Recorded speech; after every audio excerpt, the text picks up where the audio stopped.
할렐루야. 오늘 이 귀한 메시지 들으시는 여러분들, 여러분들의 마음속의 소원이 기도하는 대로 응답이 되고 하늘문이 열리고 여러분들에게 은혜 충만, 성령 충만한 귀한 시간이 되시기를 축복합니다. 할렐루야. 구약 성경에 보면 이제 역대상이 나오는데요. 역대상은 이제 1장부터 시작해 가지고 아주 지루하다고 할까? 아주 그런 내용들이 쭉 해서 이어져 나옵니다. 역대상 1장은 이제 처음부터 아담으로 시작해서 다윗의 뿌리 유다 자손의 이 족보가 나오다가 이제 4장으로 넘어와서 1장, 2장, 3장, 4장으로 와서 이 야베스라는 인물이 드디어 등장을 하게 됩니다. 야베스. 여러분 아마 많이 들어보셨죠? 유명한 인물인데 서점에 가시면 이제 야베스의 기도, 야베스라는 이름을 가지고 나온 책들도 굉장히 많이 있는데 사실은 성경에 보면은 간단해요. 내용이 역대상 4장 9절에서 10절 딱 두 절을 가지고 그런 책도 만들고 찬양도 나오고 굉장한 그런 내용들이 많은데 교회에서 이제 목사님들이 이 야베스라는 주제를 가지고 여러 가지 그런 설교를 하기도 하고 굉장한 이슈를 가지고 있는 역대상 4장 9절 10절입니다. 우리 한번 찾아서 읽어볼까요? 4장 10절만 한번 찾아서 읽어보도록 하겠습니다. 여러분 성경 말씀 찾아서 읽을 때 막 신이 나야 돼요. 기대감을 가지고 이거 정말 하나님의 말씀에 어떤 내용이 적혀 있을까 두근두근 하면서 예전에 초등학교 때 소풍 간다고 했던 그날을 기다리면서 잠을 못 이루던 것처럼 성경 말씀에 어떤 내용이 있을까 기대감을 가지고 성경 말씀을 읽으시기 바랍니다. 역대상 4장 10절 자 시작. 야베스가 이스라엘 하나님께 아뢰어 가로되 원컨대 주께서 내게 복에 복을 더하사 나의 지경을 넓히시고 주의 손으로 나를 도우사 나로 환난을 벗어나 근심이 없게 하옵소서 하였더니 하나님이 그 구하는 것을 허락하셨더라. 역대상 4장 10절 말씀 아주 간단한 메시지 같은데 여기 이 내용 가운데서 엄청난 내용 우리 신앙생활의 모든 게 여기 사실은 집약되어 있다고 할 수가 있겠습니다. 지금 방금 읽었던 역대상 4장 10절 말씀, 역대상 4장 9절 10절을 이제 사막의 오아시스와 같은 구절이다 이렇게 표현하고 있습니다. 여러분들 역대상 읽어보면 지루해서 못 읽어요. 사람 이름 그냥 쫙 나오는데 지루하게 무슨 이야기도 아니고 그러니까 이 야베스의 스토리가 역대상 4장에 500명이 넘는 사람들의 이름들이 나오는데 엄청나죠? 500명. 이 사람들의 계보 속에 숨어있는 믿음의 이야기다라고 하는 것입니다. 역대상 4장 9절 10절에 나오는 이 야베스의 기도의 그 효과라고 그럴까? 이 기도의 이펙트, 효과는 강가에 서서 하루하루를 버티기 위해서 물 한 컵을 마시는 대신에 커다란 상이 주어지는 짧은 기도를 하고 강물 속으로 뛰어드는 것입니다. 한마디로 이 야베스의 기도의 내용 자체가 폭발적인 것이다. 정말 신앙적인 것이다. 믿음적인 것이다. 이렇게 표현할 수가 있겠습니다.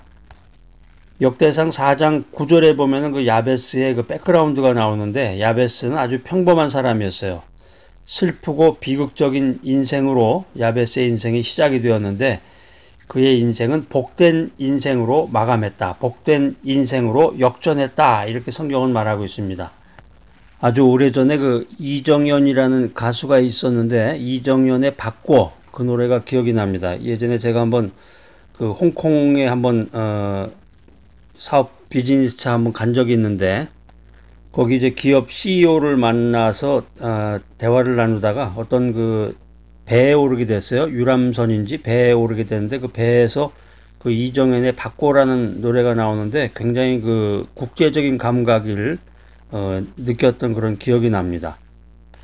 우리가 이제 인생 살아가면서 자꾸 바꿔야 되는데 지금은 이제 작고를 하셨는데 삼성의 이건희 회장 있죠. 예전에 삼성의 이건희 회장이 혁신의 선두주자였는데 마누라와 자식을 빼고는 다 바꿔라.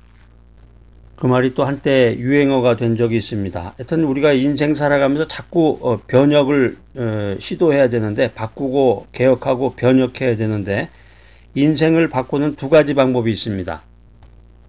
자콥 메이어라고 하는 이 신학자는 성경에서 바이블에서 우리의 인생을 바꾸는 두 가지 방법을 제시하고 있습니다. 첫 번째는 아브라함과 야곱처럼 이름을 바꾼다는 거죠. 이름을 바꿈으로써 과거보다 훨씬 위대한 인생을 살아가는 경우입니다. 우리나라가 이 이스라엘하고 비슷한 풍속이 많이 있어요. 우리나라가 이제 동짓날에 팥죽을 끓여 먹는데 팥죽을 끓여 먹는 습관이 이제 성경에 보면은 야곱이 그 형 에서에게 팥죽 한 그릇의 장자권을 빼앗은 그 사건, 그 사건에서 보이는 것처럼 이제 이스라엘 민족도 팥죽을 끓여 먹는 풍습이 있다는 거죠. 또 이제 우리나라를 가리켜 백이민족이라고 그러죠. 오래된 그 전통 가운데 하나가 이제 흰옷을 즐겨 입는 것이 이제 우리 민족의 특징 중에 하나인데, 이제 이스라엘 민족도 흰옷을 즐겨 입었다. 원래 이 흰옷이라고 하는 것이 노동할 때 입는 옷이 아니에요. 노동복이 아니라 원래는 이제 예복인데, 구약 성경 시대의 이스라엘 민족의 제사장이 지성소에 들어갈 때 입었던 이 예복이 세마포 모시옷이라고 이제 성경에 보면 나옵니다. 레위기서 16장 4절인가요? 거기 보면 나오는데, 이 예법을 중시했던 우리 민족 또한 이 이스라엘의 제사장들처럼 흰 두루마기를 입고 예절을 갖추었다. 이런 면에서 이제 공통점을 갖게 됩니다. 이제 이스라엘 사람들이 구약 성경에 나오는 것처럼 이제 이름을 바꿈으로써 자기의 인생을 바꿨는데, 아브라함이라든가 야곱처럼 우리도 이제 이름을 바꿈으로써 자기 인생을 바꾸려고 그런 사람들이 많이 있습니다. 인생을 바꿀 수 있는 또 한 가지 방법은 모든 불리한 삶의 여건 속에서 오직 하나님만 붙잡고 기도로 역전시키는 경우입니다. 이게 이제 우리가 이제 지금 살펴보고자 하는 역대상 4장 9절 10절에 나오는 이제 야베스가 대표적인 사람입니다. 야베스는 누구냐? 야베스는 한마디로 기도하는 사람이었다라고 하는 것입니다. 야베스는 기도하는 사람이었다. 믿음의 사람이었다. 그래서 믿음의 기도로 야베스의 불행한 인생을 바꾸게 되었다. 그리고 마침내 인생을 역전시킨 사람이 되었다.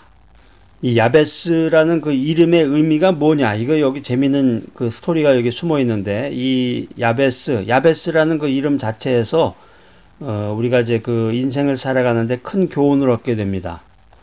여러분, 호사유피 인사유명이라는 말 아시죠? 호사유피 인사유명.